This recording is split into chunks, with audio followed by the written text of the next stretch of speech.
జిల్లా ప్రతిపాడు మండలం యనమదల గ్రామంలో పాత పెంకుటిల్లులో అగ్ని ప్రమాదం సంభవించింది. యనమదల గ్రామానికి చెందిన దిరిస లక్ష్మి పాత పెంకుటిల్లో నివాసం ఉంటున్న గుళ్లపల్లి సుబ్బారావు భార్య మల్లీశ్వరి దేవునికి దీపారాధన చేసి ఉన్న ప్రమిదకు బట్టలకు అంటుకొని ప్రమాదవశాత్తు ఇంటి పైకప్పు నిప్పు అంటుకున్నదని చెప్పారు. ఇంటి పైకప్పుపై పొగ రావడం గమనించిన స్థానికులు ఫైర్ ఇంజన్లకు సమాచారం ఇచ్చారు. సమాచారం ఇచ్చిన వెంటనే అగ్నిమాపక సిబ్బంది చేరుకుని మంటలను ఆర్పారు. ఎంతవరకు ఆస్తి నష్టం జరిగింది అనేది పూర్తి వివరాలు తెలియాల్సి ఉంది.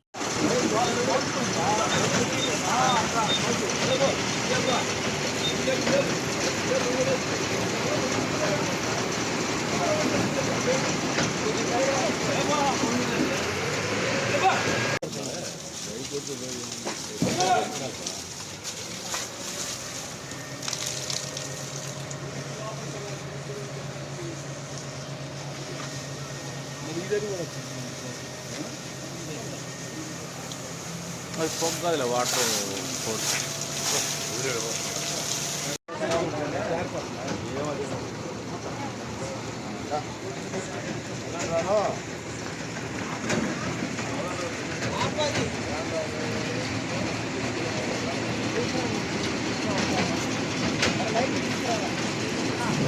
రోజులో